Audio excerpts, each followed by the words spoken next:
बिस्मिल्लाहिर्रहमानिर्रहीम। अस्सलाम वालेकुम नादरीन, आप यूट्यूब चैनल देख रहे हैं। मैं इमरान खान हूँ। नादरीन, जो एक दूरी पैदा हो गई है मौजूदा हुकूमत में और इस्टेब्लिशमेंट में, क्या इसमें वाकई कोई सदाकत है या ये चीज़ें तब्दील हो जाएंगी आने वाले दिनों में किसी नई प्रोडक्ट में? इस बारे में ये वीलॉग है। कुछ आम हकायक मैं आपके सामने रखता हूँ। एक तो आप ये बात कंफर्म कर लें कि पाकिस्तान में कौन होगा किस ओहदे पर, इसका फैसला पाकिस्तान के अंदर नहीं हो रहा, इसका फैसला पाकिस्तान से बाहर हो रहा है। और ये फैसला किसी एक मुल्क में नहीं होना। फैसला आपको सुनाया तो एक ही मुल्क से जाएगा, लेकिन दो जगहों पे ये फैसला हो रहा है। और इसमें ताख़ीर की जो सबसे बड़ी वजह है वो 27वीं आइनी तरमीम है। यानी 27वीं आइनी तरमीम में जिस किस्म का गंद मार दिया है, जो नाअहली उसमें की गई है, जिस किस्म की उसमें अजीबोगरीब चीज़ें छोड़ दी गई हैं, वो नालायकी अब सामने आ गई है। 27वीं आइनी तरमीम के बाद पूरे के पूरे इदारे का स्ट्रक्चर अजीबोगरीब कर दिया गया। फिर उसकी सपोर्ट के अंदर जो चीज़ें की जानी थी वो नहीं की गई, और उसकी वजह से एक बेचैनी भी है और इदारे के अंदर भी बड़ा अजीब सा माहौल बना हुआ है। यानी एयरफोर्स और नेवी के लोगों को लगता है कि जी हम कोई सौतेले हैं, हमें कभी भी मौका नहीं मिलेगा आगे जाने का या आगे बढ़ने का, वो रास्ता बंद किया गया। और दूसरा, जो भी आर्मी चीफ आएगा वो सबसे पहले एक जंग लड़ेगा ताकि वो फील्ड मार्शल बन जाए, और फील्ड मार्शल बनने के बाद ताहयात इस्तिस्ना और ताहयात मुराद भी उसको मिल जाएंगी, और फिर उसको कभी हटाया भी नहीं जा सके। ये अजीबोगरीब किस्म की चीज़ें जो 27वीं आइनी तरमीम में कर दी गई हैं, ये अब दर्द सर बन गई हैं उन आकाओं के लिए भी जिनको पता चला कि अब करना क्या है। क्योंकि पाकिस्तान के आर्मी चीफ का फैसला कभी भी पाकिस्तान के अंदर नहीं होता। ये फैसला दीगर स्टेक होल्डर मिलकर करते हैं, जो बैरूनी आका है, जिनके पैसों से पाकिस्तान चलता है, या जो अपने पैसों से हमें वेंटिलेटर्स लगाते हैं। ये फैसला वहाँ पे भी होता है। अभी ये फैसला हो जाएगा कि किसको कहाँ लगाना है और किसको किस जगह पे बिठाना है और कौन कौन सी चीज़ों को ठीक करना है। तो जब ये फैसला हो जाएगा तो लिस्ट आ जाएगी, उसके मुताबिक फिर चीज़ें आगे बढ़ेंगी लोकल सतह के ऊपर कुछ चीज़ें तय होने के बाद। अब कई लोग ये कह रहे हैं कि जनाब हुकूमत ने ये कर दिया, हुकूमत बड़ी नालायक है, हुकूमत बड़ी नाअहल है, हुकूमत ने 27वीं आइनी तरमीम में कोई कोताही की है, कोई नालायकी की है। हुकूमत का तो ना इसमें कोई लेना ना देना। ये तरमीम तो जिन्होंने बनाई है एस्टेब्लिशमेंट ने, इसके ऊपर काम भी एस्टेब्लिशमेंट ने किया है। सियासतदानों को तो इसकी अलिफ बे का भी नहीं पता था। उनके तो हवाले की गई और बताया गया कि जनाब ये पास करवानी है। नवाज शरीफ साहब ने और जरदारी साहब ने सर नीचे फेंक के अपने सारे बंदों को हुक्म दिया, सारे बंदे इकट्ठे किए और उसके बाद ये तरमीम पास करवा ली। और जिन दिनों में ये तरमीम पास हो रही थी उन दिनों में PMLN के MNAs की बाकायदा और पीपल्स पार्टी के तस्वीर दी गई थी एयरपोर्टों के ऊपर कि जनाब ये बंदे, और उनके नाम शाम भी थे कि ये बंदे कम से कम अभी पाकिस्तान से बाहर ट्रैवल नहीं करने चाहिए। अगर इनमें से कोई जाए तो उनको रोक लिया जाए ताकि पाकिस्तान के अंदर सारे के सारे बंदे मौजूद हों और कल को कोई बहाना ना करे जनाब मैं चला गया। तो ये एस्टेब्लिशमेंट की तरमीम थी। सियासतदानों पे इसका इल्ज़ाम ना लगाएं। सियासतदान बहुत समझदार होते हैं, वो बड़े तरीके से कोई तरमीम करते हैं, बड़ी मुशावरत करते हैं। चंद घंटों के अंदर ऐसे ही तरमीम होती है। और इसके पीछे सारा का सारा एस्टेब्लिशमेंट का खेला हुआ खेल था। उनकी नालायकी अब इनके खाते डालने की कोशिश की जा रही है। कई टाउट्स हैं वो आकर बैठ जाते हैं, बार बार ये कहते हैं कि जी हुकूमत की नालायकी, हुकूमत ने ये कर दिया। हुकूमत ने कुछ नहीं किया, सियासतदानों का इससे कोई लेना देना नहीं है। बहरहाल ये फैसला हो जाएगा, फैसला होकर लिस्ट पाकिस्तान में दी जाएगी, उसके मुताबिक हो जाएगा। लेकिन इमरान खान साहब ने नवाज शरीफ को बड़ा ज़बरदस्त मौका दे दिया है। इमरान खान ने नवाज शरीफ को मौका दे दिया कि अगर वो अपनी जान बचाना चाहते हैं तो बचा लें, क्योंकि एंड में जो है ना नवाज शरीफ की जान भी कुड़की में फंस जाएगी। उसकी मैं आपको वजह बताता हूँ क्या है। ये बहुत बड़ी खबर है और इसको जो समझने वाले हैं ना वो समझ जाएंगे। होगा ये कि आसिम मुनीर के साथ जो पिछले एक हफ्ते के अंदर नवाज शरीफ साहब ने कर छोड़ी है ना, या इस निज़ाम ने या इस हुकूमत ने जो भी आसिम मुनीर के साथ किया है, ऐसा तो एक SHO के साथ भी नहीं होता। वो बेचारा अपनी तैनाती के लिए आता है तो उसको बता देते हैं ठीक है फलाने दिन आ जाइए, उसकी तैनाती हो जाती है। लेकिन आसिम मुनीर साहब का नोटिफिकेशन कभी कहते नहीं चाहिए, नहीं कभी कहते नहीं चाहिए, कभी इधर से बयान। फिर वो इतनी शर्मिंदगी हुई आसिम मुनीर साहब को कि टाउटों के जरिए ये स्टेटमेंट दिलवाने पड़े कि जनाब नोटिफिकेशन की तो ज़रूरत ही नहीं है। आपने देखा अंसार अब्बासी साहब तक ने लिख दिया और लोगों ने भी लिख दिया। मैं अंसार अब्बासी साहब को टाउट नहीं कह रहा, लेकिन बहुत सारे टाउट पहले ये बातें कर रहे थे। फिर अंसार अब्बासी साहब को भी कायल किया गया आप लिख दें आप जंग अखबार में। उन्होंने भी बेचारे ने लिख दिया और लोगों ने भी लिख दिया। तो दावे शुरू हो गए कि नोटिफिकेशन की लोड़ ही कोई नहीं। अब जनाब सारे कह रहे हैं नोटिफिकेशन किधर है। Faisal Vawda notification, Mohsin Naqvi notification, DGI SPR तो बिल्कुल मंजर से गायब है, वो तो कहीं नजर ही नहीं आ रहे। लेकिन नोटिफिकेशन तो चाहिए और शहबाज शरीफ साहब को नोटिफिकेशन करना पड़ेगा। नवाज शरीफ के पास मौका है कि अगर वो नया आर्मी चीफ लाना चाहे तो ले आए। डर यही होता है ना कि इमरान खान कहीं आसिम मुनीर के साथ कोई डील ना कर ले, तो इमरान खान ने वो वाला सफ़ा फाड़ दिया। कल इमरान खान का ट्विटर के ऊपर ट्वीट उठा के देखें, उसके बाद आप चीखें सुने, आपको आइडिया हो जाएगा कि इमरान खान साहब ने वो वाला सफ़ा फाड़ दिया और वो पहले भी कोई डील नहीं करने जा रहे थे। तो खातिर जमा रखे, आसिम मुनीर साहब किसी का कुछ नहीं बिगाड़ सकेंगे अगर उन्हें तैनाती ना मिली तो। लेकिन अगर उन्हें मिल गई तो फिर क्या होगा, ये मैं आपको बता देता हूं और आप बड़ा इंजॉय करेंगे आने वाले वक्त में। इसको संभाल के रखिएगा।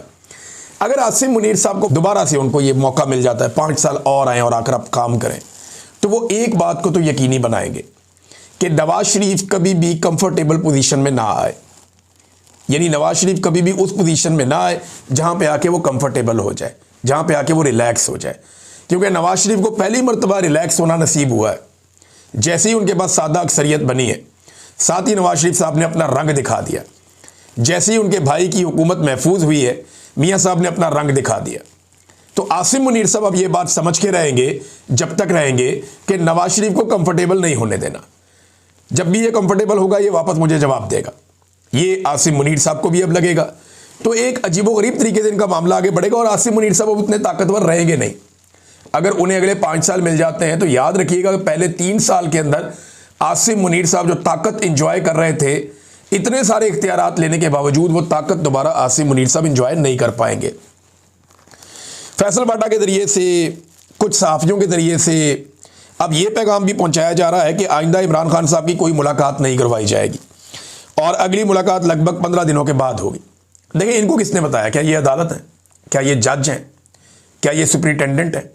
वो एक इनका बैठा हुआ था बंदा हसन, वो यूके के एक न्यूज़ चैनल को इंटरव्यू दे रहा था। वो अजीबोगरीब बातें कर रहा था। वो कहते जी इमरान खान क्योंकि तालिबान का दोस्त है इसलिए हम उसकी मुलाकातें नहीं करवाते, वो दहशतगर्दी करवा रहा है। कभी कोई स्टेटमेंट, कभी कोई स्टेटमेंट, मेरी तो समझ से बाहर है। यानी कभी ये कहते हैं इमरान खान यहूदियों का एजेंट है, कभी कहते हैं तालिबान का एजेंट है, कभी ये कहते हैं इमरान खान की मुलाकात जो है वो हम नहीं करवा रहे, कभी कहते हैं सुपरिटेंडेंट ऑफ जेल की मर्जी है वो नहीं करवा रहा। वज़ीर आज़म इनका कहता है जनाब पूछ के बताऊंगा। तो जब आप झूठ बोल रहे हो ना और लगातार झूठ बोल रहे हो, आपकी सारी इमारत ही झूठ पे खड़ी हुई हो, तो फिर आपके पास कोई बयानिया नहीं होता। लिहाजा उस वक्त मुंह बंद करके बैठना चाहिए। खास तौर पे ऐसे चैनल्स को इंटरव्यू नहीं देना चाहिए जो आपको बार बार ये पूछें कि जनाब आपसे सवाल कोई और कर रहे हैं, आप जवाब कोई और दे रहे हैं। वहाँ पे बड़ी टका के बेइज्जती की है वो खातून एंकर ने। उन्होंने कहा जी आपने इतना कुछ कह दिया लेकिन मेरे सवाल का जवाब आपने नहीं दिया कि इमरान खान साहब के जो बुनियादी हुकूक है वो क्यों मुतासर किए जा रहे हैं और क्यों मुलाकात नहीं होने दी जा रही। 2 सर्वेज बड़े मज़ेदार हुए हैं पाकिस्तान में नादरी।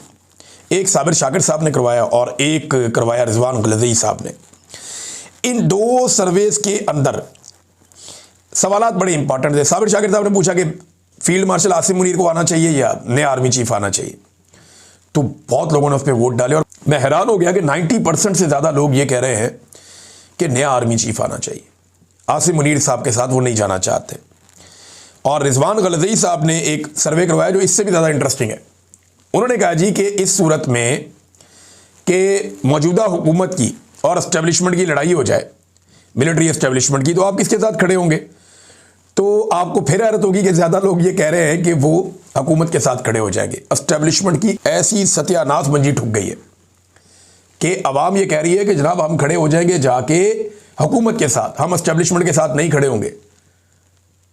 ज़्यादा लोगों ने ये ओपिनियन दी है। मैं हैरान हो रहा था कि एस्टेब्लिशमेंट की इतनी पतली हालत हो गई है कि लोग जाकर जिनके ऊपर चोरों और डाकुओं के टैग लगाए गए उनके साथ कहते हैं हम खड़े हो जाएंगे, लेकिन एस्टेब्लिशमेंट के साथ हम खड़े नहीं होंगे। तो नवाज शरीफ साहब के साथ ये एक मौका उनके पास मौजूद है। अगर वो इससे फ़ायदा उठाना चाहे, ना उठाएंगे तो मियाँ साहब देखेंगे कुछ अरसे के बाद कि उनके साथ होगा क्या। क्योंकि मियाँ साहब को अब कभी भी कंफर्टेबल नहीं होने दिया जाएगा। जिस किस्म का काम उन्होंने दिखा दिया और अब वो बेचारे सारे यकीन दिलाते फिरते हैं कि नहीं नहीं मियाँ साहब का ये मतलब नहीं था, मियाँ साहब का वो मतलब नहीं था। ना तो रोटी को चोची हम कहते हैं, ना पाकिस्तानी अवाम कहती है। और पाकिस्तान की एस्टेब्लिशमेंट तो बहुत ही सियानी है, वो तो बिल्कुल ही रोटी को चोची नहीं कहते। फैसल बाटा ने जो धमकी लगाई थी उसका जवाब भी आ गया। जवाब जनाब उसका दिया है पाकिस्तान तहरीक इंसाफ ने। बड़ा टिका कर, नाम तो नहीं लिया लेकिन बड़े सख्त अल्फाज उन्होंने बोले। तहरीक इंसाफ ने कहा जी पाकिस्तान की आवाम ने बेनामी जायदादें सुनी हैं, बेनामी बैंक अकाउंट सुने हैं, बेनामी लेन देन भी बहुत देखे हैं, मगर मुल्क के सियासी कबाड़ खाने से पिछले कुछ बरस से एक नया तमाशा भी निकला है। एक बेनामी सेनेटर, ये वही शख्स है जो हर वक्त फटे हुए माइक की तरह मुसलसल शोर मचाता है और जिसकी पूरी सियासत सिर्फ गैर मुहज़्ज़ब ज़बान, धमकियों और बाजारी जुमलों पर खड़ी है। इस बेनामी सेनेटर ने जो रकीक, घटिया और लुच्चड़ ज़बान इस्तेमाल की है, वो इसके अपने ज़हनी मेयार और गैर सियासी होने का मुंह बोलता सबूत है। कल तक यही शख्स इमरान खान के कदमों में बैठकर उनको अपना वालिद जैसा करार देता था, बिल्कुल देता था, सियासी साया तलाश करता था, और आज अपनी सियासी यतीमी छुपाने के लिए उसी इमरान खान और उनकी फैमिली पर हमला आवर है। लेकिन ये बहुत सारी चीज़ें और बहुत कुछ लिखा हुआ है कि इमरान खान साहब बड़े डटे हुए हैं, लेकिन ऐसे शख्स के बारे में या उसकी जानिब से ऐसी की तैसी कहना किसी सियासी जमात या ख़ानदान के खिलाफ नहीं, बल्कि बराह रास्त अदालत आलिया के हुक्म की तौहीन है। पहले भी यही बेनामी कबाड़ी सेनेटर सुप्रीम कोर्ट में हाथ जोड़कर माफ़ी मांग चुका है। अच्छा, ये फैसल वाडा साहब को ही जवाब है, बज़ाहिर तो ऐसा लग रहा है, लेकिन फैसल वाडा साहब ने जो ज़बान इस्तेमाल की ना वो वाकई बहुत घटिया है। और उन लोगों के बारे में जिनकी वजह से फैसल वाडा की सियासत शुरू हुई, आज फैसल वाडा को कौन जानता है? सिर्फ यही जानते हैं ना कि इमरान खान साहब के साथ होता था, वरना तो इसकी अपनी पहचान कोई नहीं थी। फौज भी इन्हें कभी किसी ओहदे पे ना बिठाती, कभी सेनेटर ना बनाती, अगर ये इमरान खान के साथ माजी में ना चले होते। इनकी सारी अहमियत इमरान खान की वजह से, जैसे रेहाम खान को लोग जानते हैं इमरान खान की साबिक अहलिया होने के नाते से, वरना बहुत सारे और लोग ऐसे हैं जिन्हें लोग नहीं जानते, बहुत सारी खवातीन ऐसी हैं जिन्हें लोग नहीं जानते। तो फैसल वाडा हो गया, ओन चौधरी हो गया, बहुत सारे और लोग हो गए, इनकी पहचान इमरान खान की वजह से, इनकी अपनी ज़ाती कोई पहचान नहीं है। ये लोग हमेशा, ये जहाँ मर्जी चले जाएं, ये इमरान खान की वजह से ही हमेशा पहचाने जाएंगे।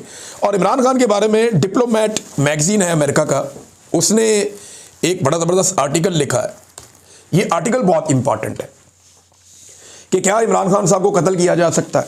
ये बहुत इंपॉर्टेंट आर्टिकल है, इन्होंने बड़ी रिसर्च के बाद ये आर्टिकल लिखा है और इसमें बड़ी ज़बरदस्त चीज़ें हैं, मैं आपके साथ शेयर करता हूँ। सबसे पहले उन्होंने कहा जी कि पाकिस्तानी फ़ौज इमरान खान को ख़त्म करने की मुतहम्मल क्यों नहीं हो सकती। उसकी वजह, बेपनाह मकबूल लीडर को हटाने से बहरान ख़त्म नहीं होगा, उससे एक ऐसी कैफियत पैदा हो जाएगी कि पाकिस्तान की रियासत उस कैफियत में ज़िंदा नहीं रह सकती या कायम नहीं रह सकती। इमरान खान साहब की हिरासत में मौत के बारे में अफवाहें आई और बहुत अदम एतमाद था लोगों के अंदर, और पाकिस्तान के सियासी मंजरनामे की सारी मंजरकुशी हो रही है। हुकाम ने दावे किए कि जनाब ऐसा कुछ नहीं हुआ, लेकिन ये अफवाहें बहुत तेज़ी से फैलती हैं। आसिम मुनीर साहब ये समझते हैं कि इमरान खान को ख़त्म करना एक बड़ी तबाहकुन गलती होगी जिसे एस्टेब्लिशमेंट किसी सूरत बर्दाश्त नहीं कर सकती। आसिम मुनीर ने अपने करियर में खुद अपने से पहले वाले जो डिक्टेटर्स थे, अपने पेशरो जो थे, उनकी जारहाना पॉलिसियों के नताइज देखे हैं। जैसा कि जनरल परवेज़ मुशर्रफ के लापरवाह इक़दामात, यानी 2006 में नवाब अकबर बुगटी का कत्ल हुआ और 2007 में लाल मस्जिद का ऑपरेशन हुआ, बेनज़ीर भुट्टो भी कत्ल हो गई। तो उन्होंने ये कहा जनाब कि एक और लीडर के कत्ल की मुतहम्मल नहीं हो सकता ये निज़ाम। नवाज शरीफ जब 2019 में बीमार हुए तो उनको फ़ौरन इंग्लैंड भेजा गया। वो ये सोचते हैं कि पंजाब से अगर कोई रहनुमा ऐसे मारा गया तो रद्द-ए-अमल बहुत ज़्यादा भड़क जाएगा, और ये एक बुनियादी हकीकत है। फ़ौज की ताकत, फ़ौज की भर्ती और कानूनी हैसियत पंजाब के सियासी जज्बात से इनका गहरा ताल्लुक़ है। तो फ़ौज की भर्ती भी यहाँ से होती है, फ़ौज का कैशमेंट एरिया भी यही है। जुल्फ़िकार भुट्टो की फांसी या बेनज़ीर भुट्टो का जो कत्ल हुआ था, उसमें तो एस्टेब्लिशमेंट कुछ ना कुछ करके बच गई। बहुत बड़े एहतजाज हुए लेकिन कोई बहुत बड़ी बगावत नहीं हुई। लेकिन इमरान खान एक मुख्तलिफ हकीकत है। वो नस्ली तौर पे पंजाबी नहीं, पश्तून है, लेकिन उनका ताल्लुक़ पंजाब से है और पूरी कौम में उनकी हमायत है, और पाकिस्तान से बाहर भी उनकी हमायत बहुत बड़े पैमाने पे फैली हुई है। जब उनकी गिरफ्तारी हुई थी 2023 में, तो उसके बाद क्या हुआ था उसके बारे में फिर सारा कुछ लिखा हुआ, किस तरीके से क्या कुछ हो गया। तो उन्होंने कहा खान को ख़त्म करने से सियासी बदअमनी को भड़काने का ख़तरा फ़ौज नहीं ले सकती, ख़ास तौर पे ऐसे वक्त में जब मुल्क की मईशत बहुत बुरी तरह तबाह हो रही है। खान को हटाने से पाकिस्तान की सियासत में एक बेमिसाल शहीद पैदा हो जाएगा, और ये बहुत मुख्तलिफ शहादत होगी अगर इमरान खान को कुछ किया गया तो। इमरान खान बहुत बड़े पैमाने पर नौजवानों के लीडर हैं, और डिजिटल हकीकत जो है वो इमरान खान साहब के ताबे है इस वक्त, और ये एक मुज़ामत की अलामत के तौर पे नौजवान उनको देखते हैं। और ऐसी शख्सियत कभी भी ख़त्म नहीं होती, गायब नहीं होती, ख़त्म होने के बावजूद ये मौजूद रहती है, बल्कि फैल जाती है। और एक बहुत बड़ी तहरीक खड़ी हो जाएगी और रियासत को अपनी तारीख के शदीद तरीन सियासी रद्द-ए-अमल का सामना करना पड़ेगा। अब ये जो जुमले ना, ये बहुत इंपॉर्टेंट है, ये आपने गौर से सुनने। ये डिप्लोमेट लिख रहा है, अमरीकी मैगजीन है। एस्टेब्लिशमेंट ये जानती है और इसे भुट्टो की नज़ीर अच्छी तरह याद है कि इस तरह की तबाहकुन रविश ना दोहराई जाए। यहाँ तक कि आज फौजी क़यादत के पास वसी इख्तियारात के बावजूद सियासी हकीकत ऐसी हुदूद आयद करती है जिसे कोई इदारा नज़रअंदाज नहीं कर सकता। ये जुमला आ गया। इमरान खान 1989 का भुट्टो नहीं है और ना ही आज 2007 का पाकिस्तान है। वो एक ऐसी कौमी शख्सियत हैं जिनकी जड़ें उस सूबे में गहरी हैं जिस पर रियासत सबसे ज़्यादा इन्हिसार करती है। इसे ख़त्म करने से बहरान ख़त्म नहीं होगा। इससे रियासत जिंदा नहीं रह पाएगी, कायम नहीं रह पाएगी। अपनी पूरी ताकत के बावजूद फ़ौज इस जुए की मुतहम्मिल नहीं हो सकती और यही वजह है कि अफवाहों के बावजूद एस्टेब्लिशमेंट जानती है कि इमरान खान को हटाना किसी भी काबिल फ़हम फ़ायदे से ज़्यादा बहुत ज़्यादा नुकसानदेह हो जाएगा। ये जनाब द डिप्लोमेट का मैगज़ीन का ये मजमून है। मैंने आपको सारा का सारा उनकी रिपोर्ट पढ़ के सुनाई। तो इमरान खान साहब को अगर किसी के दिमाग में ये खुराफात हैं भी, तो ये वो खदशात हैं जो सबके दिमाग में हैं कि इमरान खान साहब को ख़त्म करने से इनकी अपनी नस्लें ख़त्म हो जाएंगी। नादरीन, आज फिर मुलाकात का दिन है और मुलाकात का दिन है तो सुहेल आफरीदी साहब का, उनके कुछ MPAs हैं और शाहिद खटक साहब का नाम आया हुआ है कि मुलाकात करवाई जाए। अब ये लोग अडियाला जेल तो आज जाएंगे। अब टाउट्स ये कह रहे हैं कि मुलाकात नहीं करवाई जाएगी। टाउट्स को किसने बताया? टाउट्स को उसी ने बताया ना जिसने ये फैसला किया। तो ये अदालत में तो जजेस नहीं बताते कि हमने क्या फैसला किया, उन्होंने तो फैसला करके दे दिया। या टाउट्स को बता रहा है वो जो जेल का सुपरिटेंडेंट है वो बता रहा है? नहीं, वो भी नहीं बता रहा। तो इमरान खान साहब जो कहते हैं कि जेल में एक कर्नल बैठा है और वो कंट्रोल होता है आसिम मुनीर से और वो वहां से मामला चलता है, मुलाकात करवानी है या नहीं करवानी, आइसोलेशन में रखना है, अकेलेपन में इमरान खान को या नहीं रखना, तो ये चीज़ें वहां तय होती हैं। अब टाउट्स इसकी बुनियाद के ऊपर कुछ दावे कर रहे हैं। बहरहाल ये मुलाकात करवा दी जाए तो अच्छी बात है। अब वो कहते हैं जी सियासी मुलाकात नहीं होने देंगे, तो नवाज शरीफ साहब से जो मुलाकातें होती थी वो गैर सियासी होती थी। कौन सा लीडर है PMLN का जो नवाज शरीफ से जेल में जाकर नहीं मिला? दूसरी जमातों के लीडर जाकर नवाज शरीफ साहब से जेल में मिलते रहे। बहुत सारे सहाफ़ी, कॉलम निगार, इनकी बड़ी तादाद जेल में जाकर नवाज शरीफ साहब से मिलती रही। हत्ता कि वो लोग भी नवाज शरीफ साहब को जेल में जाकर मिलते जिनकी कोई तुक्की नहीं बनती थी, लेकिन लगातार ये मुलाकातें होती रही हैं। तो इमरान खान साहब को भी मिलने देना चाहिए। मेरे ख्याल में अब टेम्परेचर को नीचे लाने की जिम्मेदारी एस्टेब्लिशमेंट के सर पे आती है और वैसे भी आजकल एस्टेब्लिशमेंट में बड़ी बेचैनी है। वो चीज़ें जो डिस्कस करते हुए फौजी डरते थे और ये सोचते थे कि ये बात करेंगे तो ये प्रॉब्लम होगा, ये बात करेंगे तो ये प्रॉब्लम होगा, वो बातें अब रावलपिंडी में, इस्लामाबाद में डिस्कस हो रही हैं। वो आपस में बैठकर बात करते हैं। जनाब पूरा का पूरा इदारा ही अर्गमाल हो गया। यानी वो जो ऑपरेशनल फोर्सेस हैं जो बहुत मेहनत करती हैं, उनसे ज़्यादा वो लोग आगे निकलते जा रहे हैं जो लोग सिर्फ सियासत करते हैं। ये हम देख रहे हैं ना, हमारे सामने ये सब कुछ हो रहा है।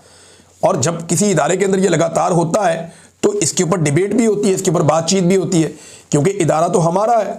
हम उसकी फिक्र नहीं करेंगे, पाकिस्तानी उसकी फिक्र नहीं करेंगे, या इदारे के अंदर जो लोग हैं उसकी फिक्र नहीं करेंगे, तो बाहर से आगे तो कोई इसकी फिक्र नहीं ना करेगा।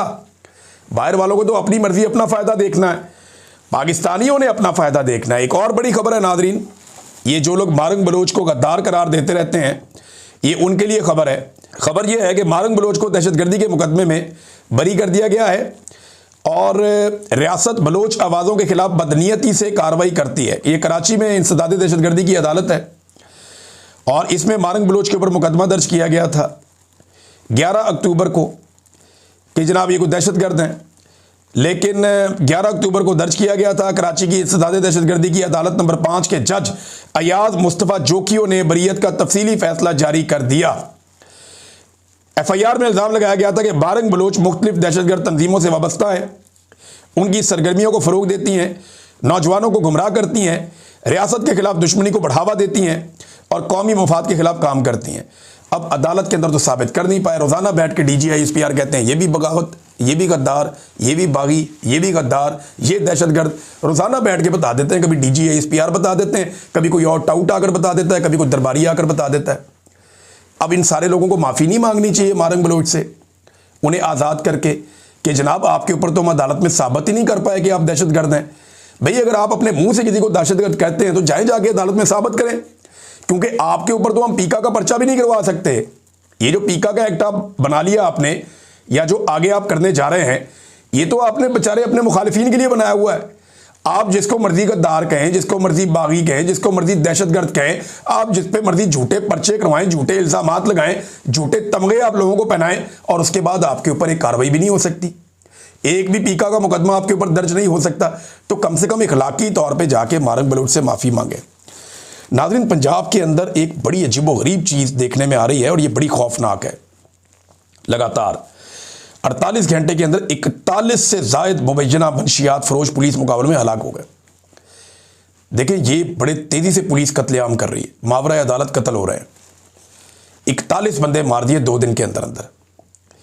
अगर इस तरीके से जुर्म को कंट्रोल करना है तो अदालतें फिर ख़त्म कर देनी चाहिए। इसमें एक बात का खदशा हमेशा मौजूद रहता है कि पुलिस वाले अपने मुखालिफिन को भी मारते हैं, या पैसा लेकर भी मुखालिफिन को, एक दूसरे के मुखालिफिन को भी मारते हैं, और इसमें लोग करोड़ों अरबों रुपया बना लेते हैं। जितने पुलिस वाले माजी में पुलिस मुकाबलों के लिए बड़े मशहूर होते थे, इनकाउंटर स्पेशलिस्ट, ज़रा आजकल आप उनकी जायदादें चेक कर लें, अरबों में है। ये पैसा उन्होंने कैसे बनाया? जब वो 4 बंदे ठीक मारते हैं तो 4 बंदे गलत भी मार देते हैं, और वो जो गलत बंदे मारते हैं उनके मुखालिफिन से पैसा उठा लेते हैं। ये जितने बड़े पैमाने पर पंजाब में इस वक्त कत्लेआम हो रहा है, और मावरा अदालत, मैं ये नहीं कह रहा सारे लोग बेगुनाह हैं, लेकिन ये फैसला अदालत को करने दीजिए।